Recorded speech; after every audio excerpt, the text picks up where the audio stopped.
Salut les Vierges et bienvenue dans cet horoscope pour le mois de mars 2022.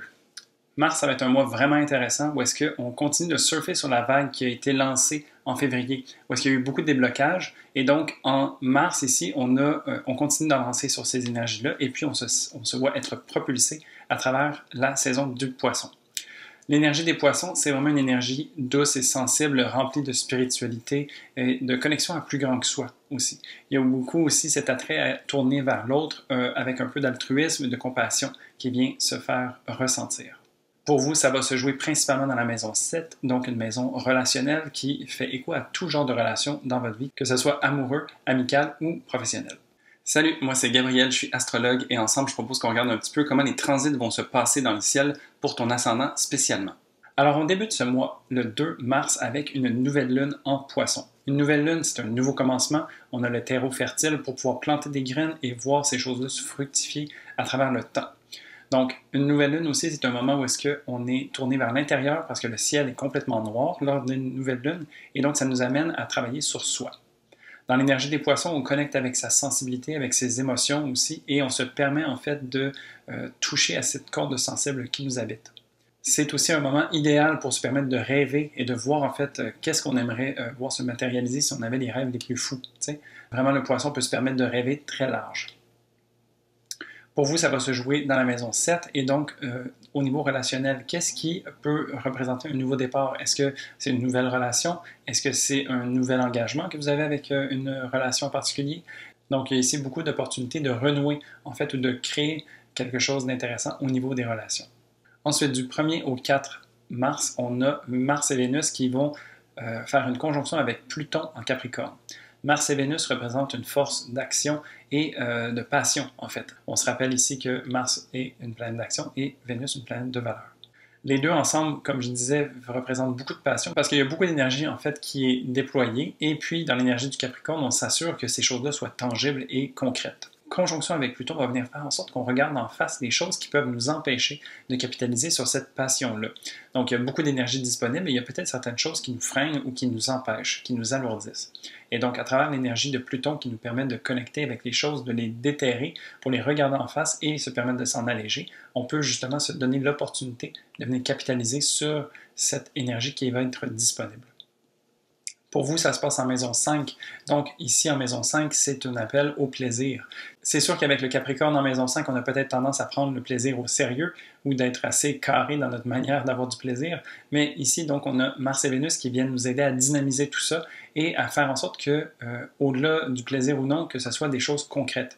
Donc, de se permettre vraiment de pouvoir œuvrer et de manifester les choses qui nous tentent et de se permettre, en fait, le regard nécessaire et de mettre l'effort requis pour pouvoir se permettre de s'alléger et de pouvoir en profiter davantage. Donc oui, à travers l'effort, on peut se permettre d'aller toucher un certain plaisir et une fois que c'est fait, je crois que l'énergie de Mars et Vénus ensemble vont vraiment nous propulser vers l'avant. Ensuite, du 4 au 6 mars, on a le Soleil qui va faire une conjonction avec Jupiter en Poisson. Le Soleil est un principe d'ego et de vitalité qui vient mettre en lumière, en fait, là où il se trouve dans le ciel. Jupiter est une planète d'expansion qui nous amène à vouloir élargir notre champ d'horizon et apprendre des choses. Donc, il y a vraiment ce désir de grandir qui vient se faire ressentir. Cette conjonction va donc être remplie d'optimisme et d'enthousiasme et va nous booster un petit peu la confiance en soi. Ça va vraiment faire du bien, je crois, à ce niveau-là. Pour vous, ça se joue dans la maison 7, encore une fois, donc de venir mettre en lumière ou de venir se permettre de faire grandir les relations pourrait être tout à fait donné.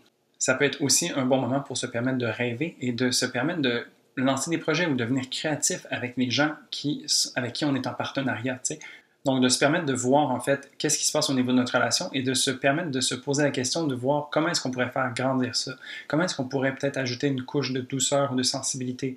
Comment est-ce qu'on pourrait ajouter une dose d'altruisme à travers nos relations. De se permettre, en fait, de prendre les besoins de un et de se les approprier et vice-versa pour vraiment se permettre une sorte d'expansion ou d'amplitude qui viendrait se faire générer au niveau des relations. Ensuite, du 12 au 14 mars, on a le Soleil qui continue son chemin à travers le Poisson et qui va rencontrer la planète Neptune. Neptune est une planète spirituelle, douce, rêveuse et très subtile. Donc ici, ça vient nous faire connecter avec notre intuition et nous offrir aussi une bonne dose de créativité parce qu'on peut se sentir bien inspiré à travers ce genre de conjonction-là. Pour vous, toujours, ça se passe dans la maison 7, et donc vraiment de se laisser inspirer par l'autre peut-être, de voir que les gens peuvent nous apporter quelque chose, peuvent nous nourrir, et peut-être même être une source de créativité, donc peut-être une muse ou ce genre de choses-là, tu sais. De se permettre aussi de vraiment se laisser porter à travers les relations, de se voir être dans la foi, tu sais, de savoir qu'on est avec la bonne personne au bon moment, que les bonnes choses arrivent au bon endroit, ça peut vraiment être de mise. Donc de se permettre de se laisser bercer dans cette sensibilité-là et de toucher en fait les cordes sensibles pourrait être vraiment intéressant. Ensuite, le 18 mars, on a une pleine lune en Vierge. Donc, à travers tout cet océan de sensibilité et d'émotionnel, on a une pleine lune en Vierge qui vient ajouter un côté pragmatique. Mais je crois que ça va faire du bien parce que ça va nous aider à avoir un regard critique, méthodique, structuré aussi pour se permettre de découper en fait et de voir tout ce qui se passe qui est un petit peu intangible autour de nous et de venir y faire du sens. L'énergie de la Vierge a envie de comprendre les choses pour pouvoir se permettre une évolution ou une amélioration de soi-même et donc se permettre d'être la meilleure personne qu'elle peut être. Une pleine lune, c'est aussi un moment où est-ce qu'on peut se permettre de couper ou de terminer un cycle. Et donc, à travers l'énergie de la Vierge, c'est comme si on pouvait se permettre de couper aussi de manière chirurgicale, de voir vraiment les choses qui n'ont plus raison d'être ou qui nous empêchent de pouvoir nous exprimer à plein poumon.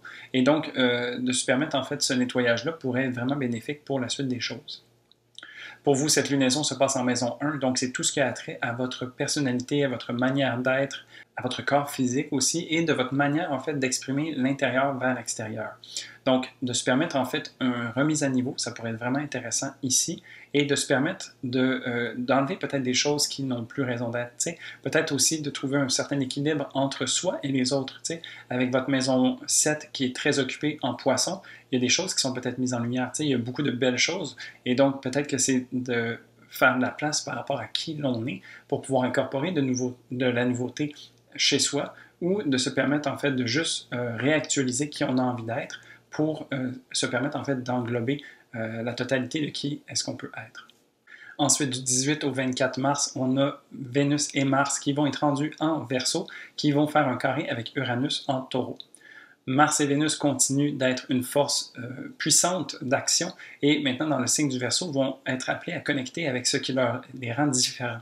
Ça va vraiment faire évoluer en fait la structure qu'on a établie à travers l'énergie du Capricorne et ça va venir la propulser vers le futur et faire en sorte que tout ça fait du sens également. Le carré à Uranus va venir être un rappel à l'ordre, à faire en sorte que nos valeurs sont vraiment respectées et qu'on est droit dans nos bottes.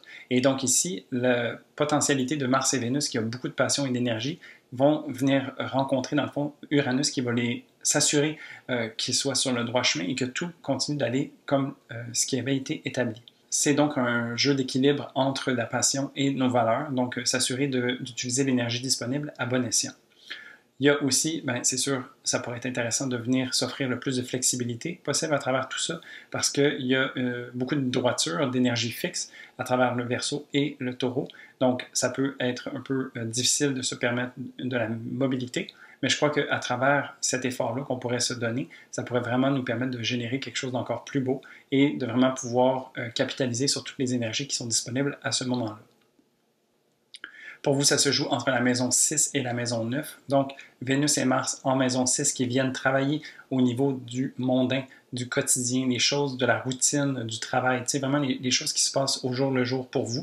Et de voir comment est-ce que ces choses-là qui peut-être vont venir être stimulées, qui vont avoir beaucoup de dynamique à ce niveau-là, peuvent vous aider à élargir votre champ de conscience. Parce que Uranus se trouve en maison 9 qui vient travailler au niveau des concepts, des idées plus larges, de la philosophie de vie, Donc, de se permettre en fait un équilibre à ce niveau-là pourrait vraiment être intéressant et être porteur de beaucoup de changements chez vous et d'élargissement de votre horizon. Donc, il y a vraiment ici beaucoup de passion qui peut être mise à profit et vous permettre d'avoir une vision plus large du monde qui pourrait se répercuter aussi à petite échelle.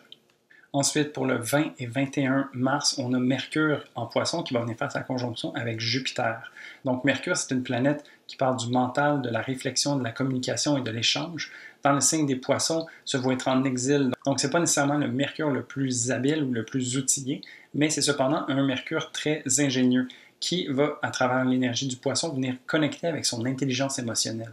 Donc, c'est de rajouter en fait une dose de sensibilité et de ressenti, de compassion par exemple, pour se permettre en fait d'ajouter à sa logique et de comprendre les choses de manière plus subtile. Donc il y a vraiment ici une belle potentialité pour ce Mercure.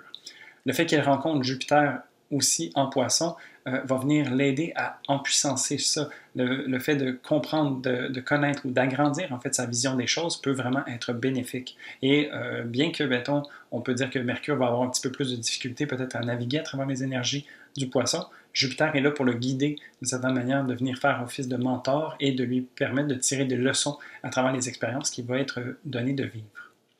Pour vous, ça se passe en maison 7, donc vraiment une belle potentialité de prendre conscience au niveau des relations, qu'est-ce qui se passe peut-être de manière sous-jacente, de voir en fait qu'est-ce qui se passe dans le subtil à travers les relations que vous avez avec les différentes personnes.